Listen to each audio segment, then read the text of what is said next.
Olá, o Saúde e Companhia está no ar e eu quero saber como é que foi a sua semana. Conseguiu implementar algum hábito saudável nos últimos dias? Compartilha com a gente no @Saúde e Companhia na TV. Eu quero te ouvir. E no programa de hoje você vai saber como a imunoterapia está inovando o tratamento contra o câncer. Você vai saber também qual o efeito do açúcar para os tratamentos oncológicos. Gravidez depois dos 40 é complicado ou dá para ser? A gente tem ainda um exemplo de um corredor que começou aos 60 anos e coleciona centenas de troféus e medalhas. E para concluir, um médico que esteve presente na Copa do Mundo, o médico potiguar. Você vai ver hoje no Saúde e Companhia.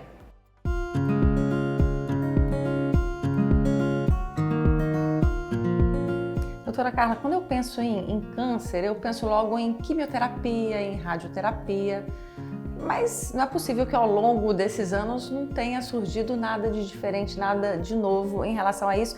Eu sei que a senhora está sempre à frente, acompanhando as novidades e o que tem de melhor para ser oferecido nesses tratamentos. Fala um pouquinho sobre o que tem saído hoje como alternativa para o paciente que está com diagnóstico de câncer. Então, a oncologia talvez seja uma das especialidades que mais evoluíram nos últimos anos. E quando eu falo de evolução, não é só da evolução do tratamento, mas do diagnóstico. Hoje a gente tem testes mais sensíveis, a gente tem a oncogenética, então pacientes que têm histórico familiar pesado de câncer podem fazer testes, os pacientes que têm câncer, para saber se seus familiares têm um risco maior e com isso se fazer uma prevenção. E a importância da prevenção é exatamente a detecção precoce, que vai fazer com que essas pessoas tenham mais chances de serem curadas. E no tratamento especificamente evoluiu em todos os sentidos, técnicas de cirurgia, técnicas de radioterapia, novos aparelhos e no tratamento sistêmico, né, que as pessoas chamam de uma forma global como quimioterapia, mas a gente tem a imunoterapia, o tratamento alvo específico, então teve muita evolução, trazendo tratamento mais assertivo, testes genômicos onde você testa para saber se aquele paciente tem realmente sensibilidade para aquela droga que você vai oferecer. Então nós evoluímos muito nesse cenário, na imunoterapia principalmente e na terapia alvo específica. Explicando melhor o que é isso, né? Na imunoterapia você vai utilizar medicamentos que vai estimular o seu sistema imunológico para lutar contra o tumor. Então é como se o tumor deixasse esse sistema imunológico um pouco adormecido e aí a imunoterapia vai lá e ativa e as suas próprias células vão serem mais fortalecidas para essa briga. E no tratamento alvo específico a gente vai identificar algumas mutações genéticas e usar drogas que funcionam naquelas alterações, como uma chave para uma fechadura. Então você acaba atingindo aquelas células específicas e poupando as células normais. Então a gente consegue ser mais eficaz, mais efetivo.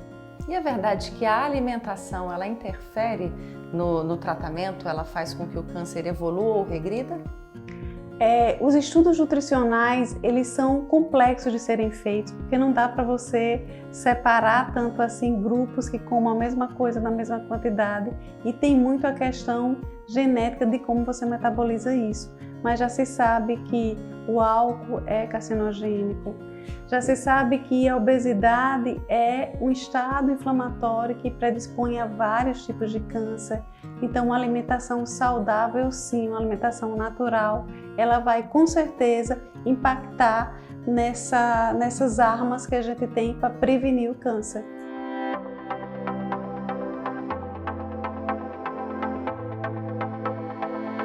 E a gente tem alguns estudos que correlacionam o açúcar ao aumento de metástase, tá? E é por isso que a galera da área de saúde, nutricionista, médico que vai cuidar dessa parte do acompanhamento desse paciente, fazemos a retirada total do açúcar. E um dos tipos de dieta que pode ser bem-vinda para o tratamento de um paciente oncológico é a dieta cetogênica, né? Que poucas pessoas conhecem, fala-se no Instagram, mas ninguém conhece a fundo. os benefícios da dieta cetogênica. Não é bem falado isso no meio até dos próprios nutricionistas, por exemplo. Mas é uma dieta bem-vinda porque é uma dieta que tem menos quantidade de carboidrato. Quando você fala de açúcar, a gente fala de carboidratos no geral, que vira açúcar, vira glicose na corrente sanguínea. Então a gente faz quando eu recebo um paciente que é identificado um câncer, né? Inicialmente ali, a gente consegue fazer uma dieta cetogênica. A ideia é que faça-se por pelo menos 2, 3 meses. Claro, não vai ser só a cetogênica que vai ajudar. É o acompanhamento junto com outros tratamentos que vai auxiliar junto com a dieta cetogênica. É bem legal. Você consome em torno de 70% de calorias dessa dieta, ela é gordura, né? Aí fica dividido 15% proteína, 15% carboidratos, né? Porque acaba que a gente não zera o carboidrato, ele reduz. É uma dieta que tem menos carboidrato até do que a própria low carb, por exemplo. Mas a base ela é mais gordura. Quando eu falo de gordura, a gente não vai falar só de bacon, não vai falar só de picanha, que pode ter um pouquinho sim desses alimentos de origem animal, mas a base principal ainda vai ser a gordura monoinsaturada, que é dos alimentos, dos alimentos vegetais, né? Azeite, óleo de coco, aí vem também queijo, castanhas, né? As oleaginosas que a gente chama, né? Castanha, amendoim, nozes. Vai ser mais gordura vegetal.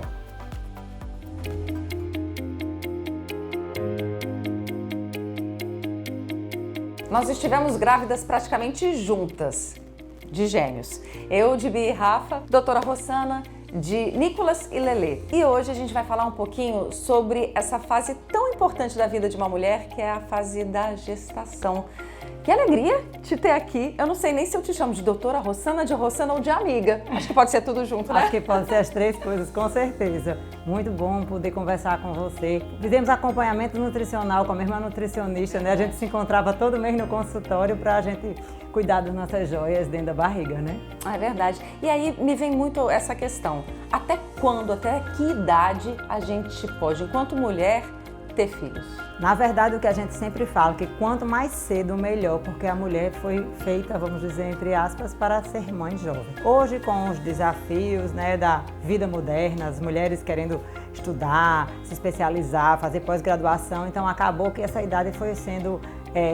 essa ideia de gravidez foi sendo adiada um pouco para uma idade maior. Mas a gente tem que sempre lembrar que o que mais cedo for, mais vantagem vai ter, menos riscos e mais facilidade de engravidar. Porque nós, mulheres, nós nascemos com os óvulos que a gente vai ter para a vida. Então, nossos óvulos têm a nossa idade, mas a idade que a gente estava na barriga da nossa mãe. Nossa! Então, os meus já estão bem atrasadinhos e já começaram a não querer mais ser produzidos. Agora, os óvulos que a gente produz, eles têm diferença de características ao longo da vida? Eles são a mesma característica, mas como eles vão ficando velhos, né? A gente vai envelhecendo, como todas as células do corpo, os nossos óvulos vão envelhecendo com a gente. E por esse envelhecimento dos nossos óvulos, eles vão começando a, vamos dizer assim, ter menos facilidade de ser fertilizados, de ser fecundados. E além disso, eles também têm mais chances de não ter uma genética tão boa, porque vai estar como se fosse se perdendo alguma coisa geneticamente durante esses anos que eles têm. Perde a vitalidade. Vamos dizer que eles ficam enrugadinhos também. Vão perdendo colágeno. Vão perdendo colágeno.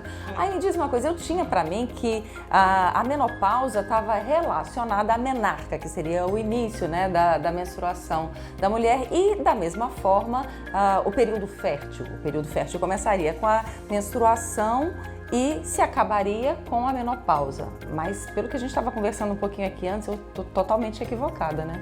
Na verdade, a idade da menopausa não tem a ver com a idade da menarca, porque nós nascemos com uma quantidade X de óvulos, quase todas as mulheres têm essa mesma quantidade, sendo que eles vão sendo recrutados durante a vida. Se a gente fosse pensar nesse raciocínio, por a gente usar anticoncepcional e não ovular, a gente não entraria em menopausa nunca, né? A gente teria 60 anos ainda ovulando, porque estariam guardados nossos óvulos. Mas eles têm um prazo de validade.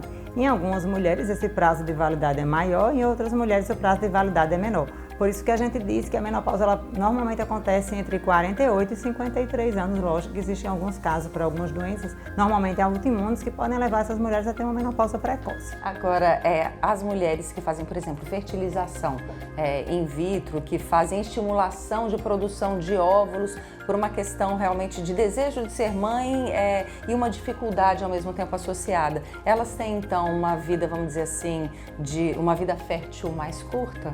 Não. Esses óvulos que são recrutados para fertilização in vitro, teoricamente, seriam recrutados todo mês. A diferença é que quando a gente estimula com o hormônio, a gente faz que aqueles óvulos que foram recrutados para aquele mês, eles todos se desenvolvam. Porque normalmente a gente recruta vários óvulos no mês, mas apenas um óvulo se desenvolve a ponto de romper. Por isso que a gente engravida de um.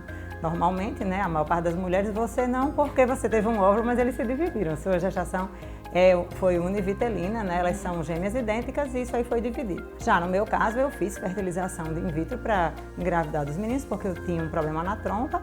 E nessa fertilização, eu fertilizei 2 óvulos, formaram 2 embriões e aí nasceram 2 e de sexos diferentes, porque sempre quando tem sexos diferentes, são de 2 óvulos.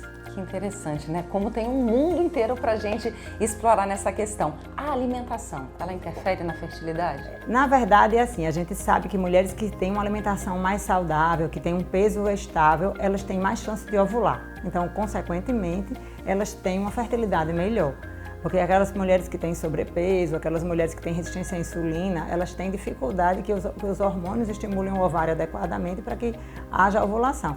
Então, mulheres que se cuidam, elas terão, sim, com certeza, uma chance maior de engravidar. Mulheres que mantêm o seu peso, que têm uma alimentação saudável, que têm uma alimentação rica em ômega 3 e vitaminas. E também aquelas mulheres que engravidam com um peso melhor, elas vão ter menos riscos durante a gravidez, como diabetes, hipertensão, entre outras doenças. E pra gente encerrar, nós que somos 2 mulheres ultra mega ativas, né? Vamos dizer que a gente não quisesse ter filhos na fase que a gente estava produzindo muito, quisesse adiar isso, vamos dizer lá para os 47, 48, que é a fase que eu tô hoje. Qual o conselho que você me dá? Aí nós damos 2 conceitos. Você pode fazer o congelamento de óvulos, porque aí você vai congelar o óvulo com a sua idade de 35, 36, 37 anos. E esse óvulo vai ser mantido nessa idade e vai estar jovem, mesmo que você vá fertilizar ele lá para os 48 anos. Mantém uma saúde boa, né, como a gente falou, para ter uma gravidez com menos risco. Mas se você já tem essa idade, aí a gente vai ter que fazer uma avaliação hormonal para avaliar se você ainda tem óvulos que podem ser fertilizados. E aí, nesses casos, a gente indica a biópsia do embrião, depois que eles são fertilizados, para que nessa biópsia você descubra se esse embrião realmente é saudável, já que essas mulheres com mais idade, elas têm mais risco das trissomias, como a gente falou, né, como a mais frequente é a síndrome de Down. Então, teria que fazer uma biópsia embrionária para fazer uma transferência de embriões com bastante qualidade. Ou essas mulheres podem ser mães através da doação de óvulos de outras mulheres jovens que produzem óvulos e vão doar óvulos para que elas possam engravidar numa idade mais tardia se o óvulo dela não puder ser fecundado. Nossa, um universo mesmo pra gente pegar e passar aqui o dia inteiro conversando, mas muito obrigada de antemão pela sua disponibilidade, sua agenda sempre cheia, mas abrir um tempinho para conversar aqui com a gente no Saúde e Companhia. Muito obrigada. Eu que agradeço o convite por participar. Gosto muito de falar sobre saúde, sobre qualidade de vida e o que fazer e como prevenir. A prevenção é tudo na vida de uma mulher. Ela vai ser uma mulher muito mais ativa e muito mais feliz se ela fizer uma programação de uma vida saudável durante a juventude. Com certeza. O que a doutora Rossana está falando precisa sim ser levado em consideração e todos os cuidados tomados para evitar problemas, né? E você vai ver no próximo bloco o exemplo de um corredor que começou aos 60 anos e já fez várias maratonas. Seu Ademilton, um exemplo para cada um de nós. E um médico ortopedista do Rio Grande do Norte que esteve na Copa do Mundo, atuando com as seleções. Dr. Metterlink é um exemplo inspirador.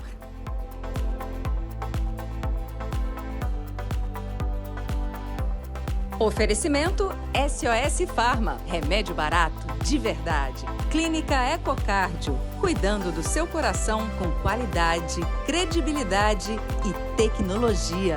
Saúde e Companhia é uma produção de Michele Rincon Comunicação Propositiva.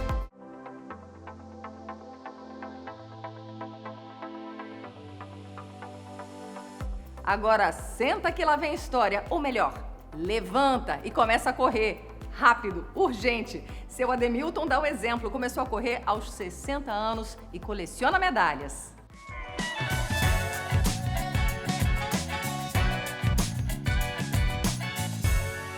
Correr é uma das ações mais antigas do ser humano, uma vez que na pré-história a prática da corrida era essencial tanto para a caça quanto para a fuga de animais. Agora, Ademilton, ou Nego, como você gosta de ser chamado também, você começou a correr, não foi assim há tanto tempo? Você começou a correr há 9 anos, quando muitas das pessoas querem ficar aposentadas e tranquilas de pernas para o ar.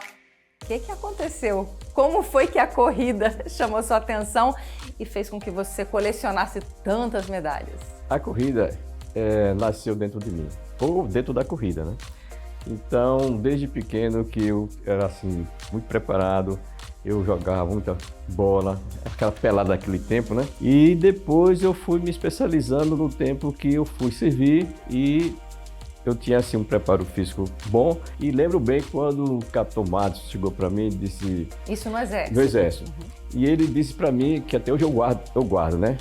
Ele disse: Ademilton, quando estiver cansado, ainda tem 40% de reserva. E eu estava naquelas picape, a gente ia para uma corrida de orientação aqui em Macaíba. E eu botei isso na cabeça até hoje. Então tudo que eu faço, eu tenho meus 40% ainda para gastar. Quando foi em 2014, eu me aposentei da Petrobras e a primeira coisa, com 2 meses, foi fazer uma corrida não oficial. E em 2015, realmente eu fiz minha primeira corrida em outubro de 2015, a corrida noturna do SESI. A Essa 7ª corrida. Que você tem a medalha guardada até hoje. É minha plantinha, minha semente da minha árvore das medalhas, né? E a partir daí eu fui treinando e fui gostando. E sempre apostando e lembrando dos 40%. Eu comecei com 5 km e achava a eternidade 5 km. Pensava que não conseguia, depois passei para 8, fui fazendo. E quando eu fui fazer 10 km, eu fui para o endocrinologista e ele disse para mim: Ademilton, você nessa idade, faça só 5, no máximo 10 se você treinar. E no outro ano, 2016, eu fiz a inscrição para 21, mas sem treinar. Eu disse: eu vou largar e vou fazer os 5. Mas só quando chegou os 5, passei para 6, 7, 8 e fiz os 21. Nossa, que entendeu? superação, hein? Aí foi a primeira superação. E a partir daí eu achei que poderia fazer mais. Mas não com ganância, assim, mas com aquela expectativa de dizer que se você estiver bem e com um espírito bacana, entendeu? Aí você consegue fazer as coisas, né? Mas você sempre se cuidou, procurou, junto com a corrida, organizar a sua alimentação, a prática de exercício para reforçar a musculatura, né? Não foi algo também feito de maneira inconsequente, né? Foi tudo feito de acordo com o que eu vinha fazendo na empresa, meus periódicos, eu continuei fazendo depois de aposentado. E a partir daí, ia para endocrinologista, ia para nutricionista, cardiologista, urologista e fui desafiando as coisas. Quando apareceu uma colega da gente que disse: ó, tem as corridas da Serra. E eu tinha vontade de fazer, mas eu tenho um receio. Até um dia eu disse: eu vou me inscrever. Aí fiz, ganhei meu segundo troféu. É mais difícil correr o quê? Serra, praia, asfalto? Eu vou dizer um segredo. Eu sou um corredor para qualquer terreno. Sério? No asfalto, no pissarro, na lama, entendeu? Na areia, na praia. Tanto que você tem alguns trekkings também, né? Tem também. Agora, eu vou ficando mais velho e estou ficando melhor, né? Aí eu estou acreditando mais em mim ainda. Que legal. Entendeu? Porque quando eu digo assim, eu vou fazer aquela corrida, talvez não tenha tanto preparo que muita gente faça. Ou seja, fazer toda aquela regulamentação de planilha, tudinho. Eu acredito no meu potencial. Eu acho que a cabeça que pensa e a cabeça que está em sintonia com o seu corpo, eu acho que você tem um aproveitamento melhor. E você não tem receio de consequências mais graves para a sua saúde, de repente romper um ligamento mesmo do tornozelo, ou de ter um problema sério no joelho? Acontece. O ano passado eu fiz 6 meia maratona em 8 meses. Tem uma história bacana que uma dessas meias eu corri em Pipa, que era fazia parte do desafio das serras, a etapa de pipa. Corri no sábado, 12 km mais ou menos, desci aquela escadaria, subia do outro lado, passava na trilha e desci aquela escada do Madeiro e cheguei, ainda fiquei em terceiro lugar. E no outro dia tinha meia maratona na cidade de Natal, lá de Cotovelo até o Hotel Barreira Roxa. Então, num dia fiz serra e no outro dia fiz a meia maratona. Agora, no que você pensa durante a corrida? Você ouve música? Porque assim, não são 30 minutos, né, de corrida. Aí são 60 minutos, 120 minutos de corrida. 42 quilômetros faz em quanto tempo ali? Não, 42 quilômetros, quando eu fiz a primeira vez, eu fiz em 5 horas, porque eu fiz sem nenhum preparo. O que é que passa na cabeça de uma pessoa que está correndo ali, sentindo o corpo durante 5 horas? Olha, passa um trem. Eita! Passa um trem. Mas o desafio é tão grande e o compromisso de chegar faz com que a pessoa chegue. O mais difícil é partir, porque você sabe que vai ter todo aquele tempo para você voltar. Quando chega da metade para o final, aí você vai contando aquele tempo e vai sabendo que está se aproximando, aí você vai gastando mais energia, mas você tem que procurar sua energia mental para superar aquela energia física que está perdendo, né? E assim a gente vai conseguindo terminar essa corrida, né? Valeu, meu querido. Tá bom, um dia, quem sabe, né? Eu chego, pelo menos aí, nessas da cadeirinha aqui, que já devem ser umas 50 aí, só numa cadeira. Ali tem 37. Eita! Foi do ano passado, 37. E aqui tem 30, acho que 32. Mais ou menos isso aí. Então, parafraseando ali o Gonzaguinha, que estava falando, viver e não ter a vergonha de ser feliz, correr e não ter a vergonha de ser feliz. Cada medalha dessa aí é uma história, né? Como aquela filotazinha ali, a primeira desse ano, doido para chegar a outra, entendeu? Talvez até um pai querendo que chegasse o segundo filho, né? Verdade, que bonitinho. Mas é bacana, entendeu? A primeira de 2024, esperando pela próxima. Até a próxima. Que venham muitas. Obrigada, querido. Um trechinho do texto Filtro Solar. Estique-se. Não se sinta culpado por não saber o que fazer da vida. As pessoas mais interessantes que eu conheço não sabiam, aos 22, o que queriam fazer da vida. Alguns dos quarentões mais interessantes que eu conheço ainda não sabem. Tome bastante cálcio, seja cuidadoso com os joelhos. Você vai sentir falta deles. E como eu sinto, viu, Dr. Metterlink Rego? Como vai? Reumatologista, médico do esporte, à frente do América há um tempinho, né? 51 anos. Meu Deus do céu! Cuidar dos joelhos é importante. Demais.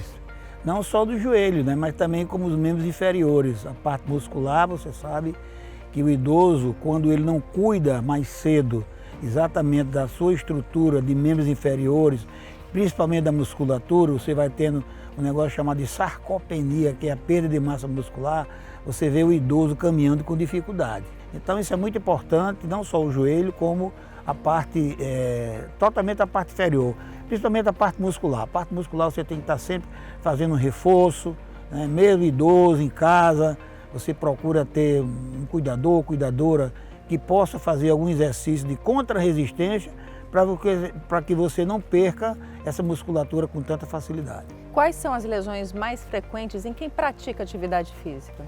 Olha, as lesões mais frequentes, elas são geralmente as lesões musculares. As lesões musculares são as lesões mais frequentes. Depois vem as lesões ligamentares, né?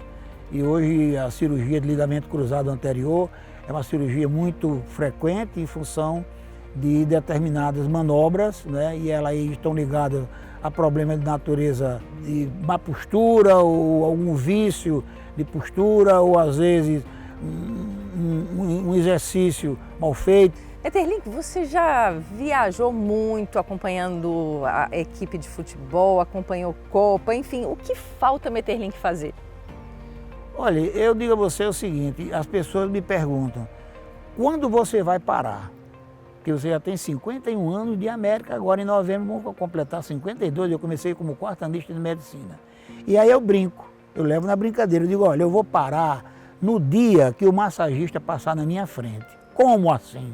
Porque quando o atleta cai, o árbitro manda o primeiro médico entrar, depois é que o massagista entra.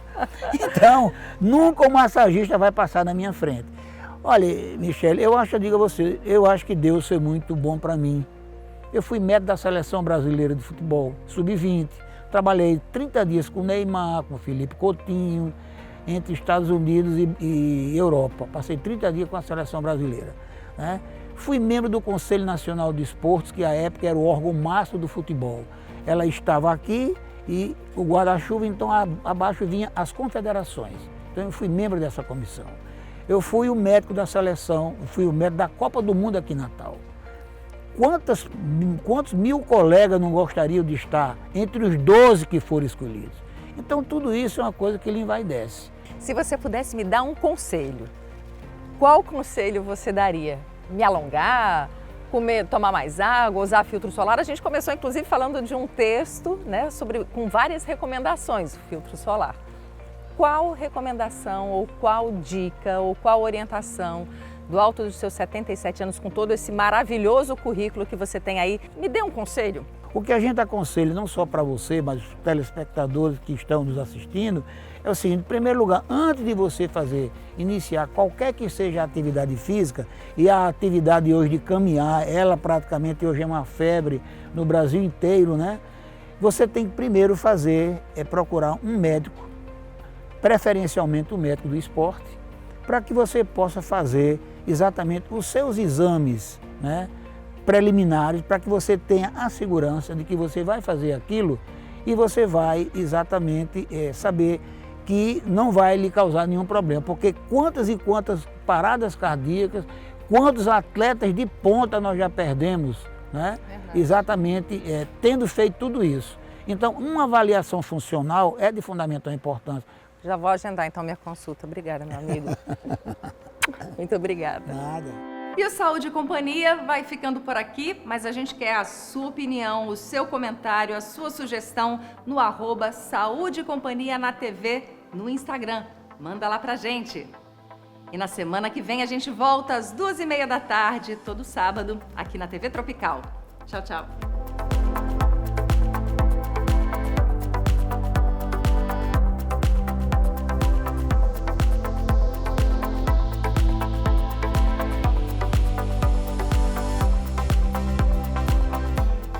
Oferecimento SOS Farma, remédio barato de verdade. Clínica Ecocardio, cuidando do seu coração com qualidade, credibilidade e tecnologia. Saúde e Companhia é uma produção de Michele Rincon Comunicação Propositiva. Realização Praia Filmes.